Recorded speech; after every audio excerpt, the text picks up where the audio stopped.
बात करने के लिए माहिर मईशत डॉक्टर हुसनैन जावेद साहब हमारे साथ मौजूद हैं। बहुत शुक्रिया डॉक्टर साहब, welcome to news morning. Sir, ये जो महंगाई की शरह में आए रोज़ इजाफा देखने में आ रहा है, आपको लगता है कि आइंदा आने वाले दिनों में महंगाई मज़ीद ज़्यादा हमें देखने को मिलेगी या हालात कुछ बेहतर होंगे? जो शमशाद अख्तर साहिबा हैं निगरान वज़ीर ख़जाना, IMF से भी उन्होंने बात की थी कि रिलीफ दिया जाएगा, लेकिन अब खबरें ये सामने आ रही कि IMF ने भी उसको कहा है कि आप नई तजावीज़ दें, ये हमें कबूल नहीं है। तो क्या मुस्तकबिल देख रहे हैं, हमारा मुआशी मुस्तकबिल क्या होगा सर हमारा फिर? अच्छा देखें, कुछ दुरुस्ती के साथ मैं बात करना चाहता हूँ। वो ये कि एक तो आप निगोशिएट कर ही नहीं सकते थे, आप उनसे बात ही नहीं कर सकते थे, आपका मजाज ही नहीं थे, आपकी गुफ्तगू का हो ही नहीं सकती थी, क्योंकि आप स्टैंड बाय एग्रीमेंट के तहत थे।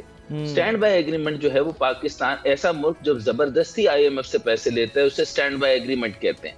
उस स्टैंड बाय एग्रीमेंट के तहत आप उनसे बात नहीं कर सकते, सिर्फ उनकी इंस्ट्रक्शंस फॉलो कर सकते हैं। शमशाद अख्तर साहिबा जो हैं उनसे बड़ी गलती हुई, इसका रिग्रेट उन्होंने कर भी दिया। अब मैं आपको आसानी से बताता हूं कि हमारे पास हंगामी हालात के लिए जो इसहाक डार साहब की गलतियां मैं नहीं बयान करने लगा, लेकिन 250 अरब रुपए सिर्फ, जो इतना गंदा बजट बनाने के बाद भी सिर्फ 250 अरब रुपए आपके पास बचे थे हंगामी हालात में इस्तेमाल करने के लिए। तो अब आपके पास सिर्फ एक ही शर्त थी कि आपकी वजारत खजाना सारी कैबिनेट समेत जो है IMF की दरबार में हाजिर हो और वो कहे आलम पनाह हमें इजाजत दे कि हमारे मुल्क में जो है वो सिर्फ 400 यूनिट वाले जो है वो खुद सोजियां कर रहे हैं और बिजली के बिलों की वजह से लोग जो है वो अपनी जानें दे रहे हैं, तबाह हाल हो चुके हैं, घरों के घर लुट रहे हैं, तो हम उनको कोई रिलीफ दे लें। तो उन्होंने 250 अरब रुपए का कहा कि हमने मुख्तस किए थे हंगामी हालात के लिए, तो आलम पनाह इजाजत दीजिए।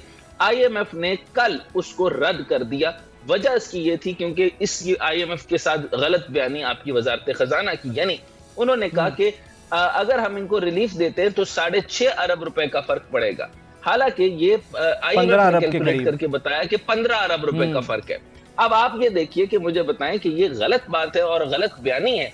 चुनाचे ये तो हो गया आपका किस्सा क्लियर। उसके अलावा जो आपका मजाक निगरान वजीर आजम साहब ने उड़ाया कि क्या फर्क पड़ता है, लोग डंकियां मार रहे हैं तो क्या फर्क पड़ता है, उन्होंने अजीबो गरीब गुफ्तगू करके तो बेहतर ये था कि वो अपने मैंडेट के मुताबिक कोई गुफ्तगू ना करें और सिर्फ ये कहें कि बल्कि इलेक्शंस की भी बात इसलिए ना करें क्योंकि वो कर नहीं सकते। अगली बात मैं ये आपके सामने थोड़ी सी रखना चाहता हूं कि अगला मैटर है IPPs का। आपको ये तो बता दूं कि अब उन्होंने रद्द कर दिया तो अब आपके पास प्लान कोई नहीं है। दूसरी बात ये कि IPPs का मैटर, जो 17 IPPs का मैटर ये है। दूसरा जो 9 IPPs जो का मैटर मैं आपको बताता, जो हड़ताल हो रही है उसके अंदर बार बार कहा जा रहा है कि जमात इस्लामी की तरफ से बहुत बड़ी कॉल है, वो अदालत में लेके जाएंगे, सुप्रीम कोर्ट में लेके जाएंगे IPPs के सारे केस। नहीं ले जा सकते, सवाल ही पैदा नहीं होता। ये आवाम को फिर बेवकूफ बना रहे हैं क्योंकि ये ऑलरेडी केस जो है वो AIC के अंदर जा चुका है, आलमी सालसी अदालत के अंदर। इस सालसी अदालत के अंदर 9 IPPs की सालसी अदालत जब चली गई थी उसके अंदर पैसे, सूद, जुर्माना अदा करना पड़ा था। उसके अंदर जो 9 कंपनियां को इजाजत है, अगर आपके मीडिया की तो मैं नाम ले दूं, उसमें Atlas power, Halmore generation, Hub power, Liberty power limited, Nishat Chunian, Nishat limited, Orient power company limited, Saif power company limited, Sapphire electric company, ये LCI के तहत वहां पर गई थी। इसके अंदर उनको जुर्माना भी हुआ था, केस भी हारी थी। फिर जो NTDC जो थी, NTDC जो है उसने 75 रोज के अंदर फैसला करना था, फिर केस दोबारा डाला इन्होंने। फिर उसके ऊपर क्या किया कि दोबारा से उनके ऊपर कायबोर प्लस 4.5% कायबोर भी लगा। असल रकम का 10.97 अरब रुपए के अलावा 2.45 अरब रुपए मजीद लगवा के 8 करोड़ 28 लाख रुपए के मुआहदे की खिलाफ वर्जी की मद में दिए।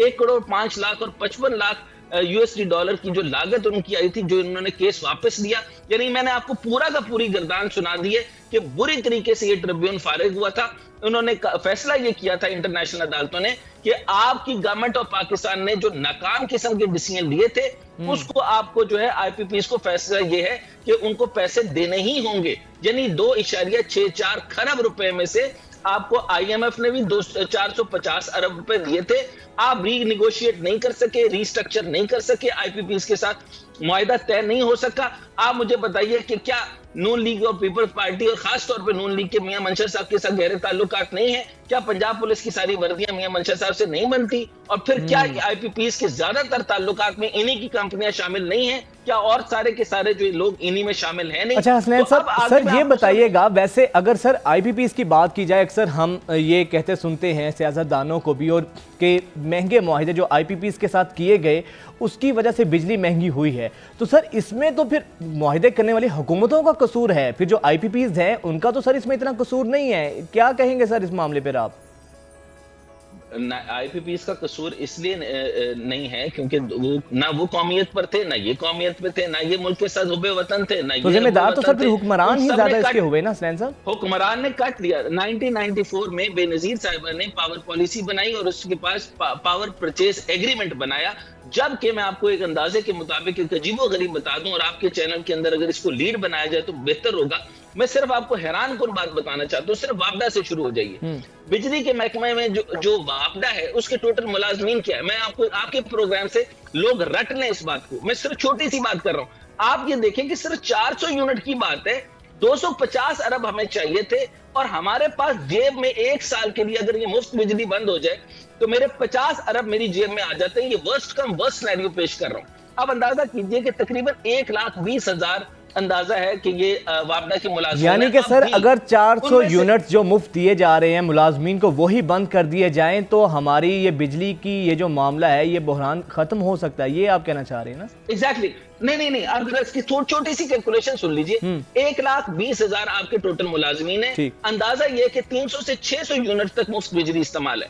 अगर यूनिट 50 से 55 रुपए लगाएं तो 300 का मतलब हुआ कि माहाना 2 और सालाना 24 अरब रुपए हड़प कर रहे हैं। और अगर 600 यूनिट का हिसाब लगाया जाए तो माहाना 4 अरब और सालाना 48 से 50 अरब रुपए की बिजली चोरी हो रही है, यानी बिजली मुफ्त दी जा रही है।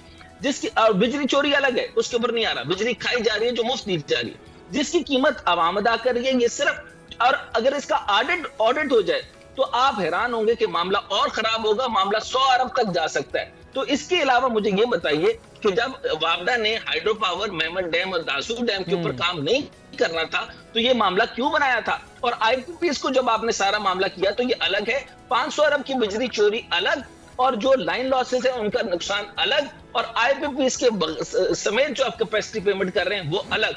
तो आप इस डगर पे आ चुके हैं तो जहां आपके पास सोल्यूशन ही नहीं है। और एक आपको बात बता दूं कि ये जो केयर टेकर सेटअप है, ये मेरा ख्याल है कि मुझे लगता है कि जो जनरल साहब की जो ताजरान के साथ गुफ्तगू हुई है, इसके बाद मुझे लगता है कि उनको एहसास हो गया होगा इस केयर टेकर सेटअप को।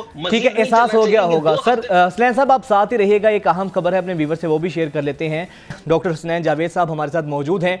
हसनैन जावेद साहब, जितनी सादगी के साथ सादा अल्फाज में आपने सारे मसले का सर हल निकाल कर रख दिया है, तो सर फिर तो ये इतना जो सोल्यूशन जो आपने बताया है ये तो हमारे अरबाब इख्तियार, हमारे हुक्मरानों को भी पता होगा, मुतल्लिका इदारों और मुतल्लिका लोगों को भी पता होगा।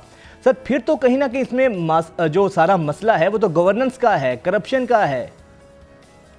तो एक यक जुम्बिश कलम इसको कहते हैं, यक जुम्बिश कलम एक सिर्फ इशारा, हाँ, यक जुम्बिश कलम सिर्फ एक ऑर्डर दे दें कि मुफ्त बिजली बंद, अच्छा 500 अरब की रिकवरी होगी, फौरी तौर पे लाइन लॉसेस की रिकवरी होगी। मैं बड़ी मंसूबों की तो बात ही नहीं कर रहा, मैं तो ये बात ही नहीं कर रहा कि मैं बड़े बड़े मंसूबों और दोबारा कैपेसिटी पेमेंट और रीस्ट्रक्चरिंग और रिफॉर्म्स की जरूरत है और हम कैपेसिटी पेमेंट्स वालों के साथ कैसे भुगतेंगे। 450 अरब पहले दे दिया, अब बाकी पेमेंट्स कैसे करनी है, आदात के शुमार से निकल आए।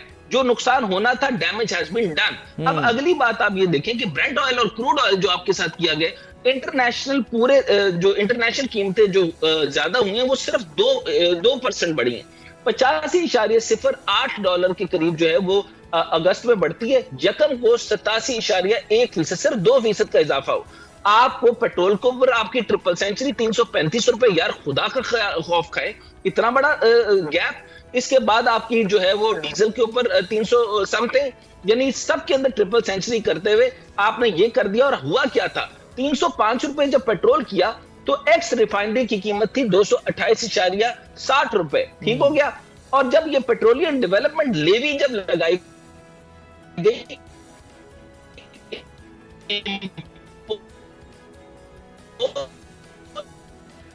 हसनैन जावेद साहब से जो है उनकी आवाज़ शायद नहीं पहुंच पा रही है।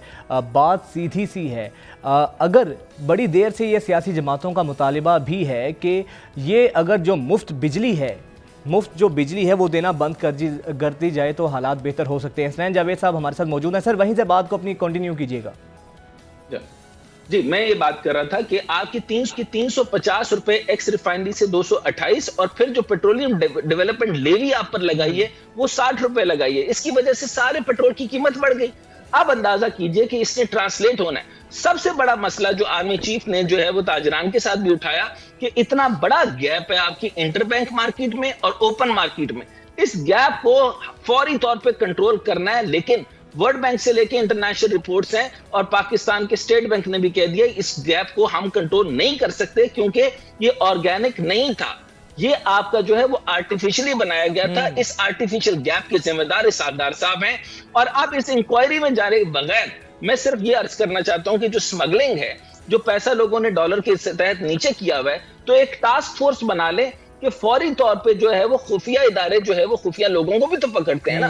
तो इस तरीके से जाके चंद जो अरबों डॉलर लोगों ने बेड के नीचे छुपाए हैं वो जरा निकाल लें तो ये मामला हल हो जाएगा। मैं तो ये कह ही नहीं रहा कि स्वीडन का पैसा निकल सकता है, मैं तो ये कह ही नहीं रहा था कि चोरों के जो है वो पेट काट के रख दिए जाए, लेकिन जो पॉसिबल है कि बलूचिस्तान में बेशुमार खानदान ऐसे हैं, सिंध में खानदान ऐसे हैं और कई लोगों ने अपने बेडों के नीचे बहुत डॉलर जमा कर रखे हैं। आपको याद नहीं सेक्रेटरी खजाना थे गालिबन खालिद लांगू साहब, जिनके एक मामूली से ऑफिसर के घर से करोड़ों रुपया मशीन्स कम पड़ गई थी पैसों वाली गिनने के लिए, इतना पैसा निकला था। अच्छा, अब आप पूछेंगे मैं कोई स्लैंग लैंग्वेज इस्तेमाल कर रहा हूं, मैं आपको सही बता रहा हूं। अर्जेंटीना के अंदर भी क्या हुआ था कि लोगों ने डॉलरों को बेड्स के नीचे डालना जब शुरू कर दिया था तो उनके एक थे हावियर मैली बाद में उनके प्राइम मिनिस्टर भी बने थे और सदर भी बने थे। उन्होंने कहा कि ये मसला बहुत ज्यादा हो गया, इधर स्मगलिंग हो रही है, लोग डॉलर दबा रहे हैं और लोगों को जब जो ओपन मार्केट में इतना बड़ा रेट मिल रहा है उनको क्या जरूरत है कि वो जो है वो पाकिस्तान में पाकिस्तानी करेंसी को डिवैल्यू ना होने दें। तो उन्होंने क्या किया कि इसको अपने मुल्क को डॉलराइज कर दिया, मुकम्मल तौर पे अपनी करेंसी को ही डॉलर में कन्वर्ट कर दिया। तो अब आपका अगर ख्याल है जो इसाकदार साहब करने आए थे तो इतना बड़ा डॉलर की छलांग ऐसे तो नहीं लगाते, तो कुछ सोच के आए होंगे ना। या तो फिर वो अर्जेंटीना बनाना चाह रहे थे या इक्वाडोर बनाना चाह रहे थे या पनामा बनाना चाह रहे थे। लेकिन सर बनाने पता नहीं क्या चाह रहे थे, लेकिन अलबत्ता आवाम को जो उन्होंने बना दिया ना सर, उसका तो अब बड़ी देर तक जिस तरह आपने कहा हैज़ बीन डन और पता नहीं कब तक इसकी तलाफी होगी। हालात जिस नहज तक पहुंच चुके हैं। बहुत शुक्रिया हसनैन जावेद साहब।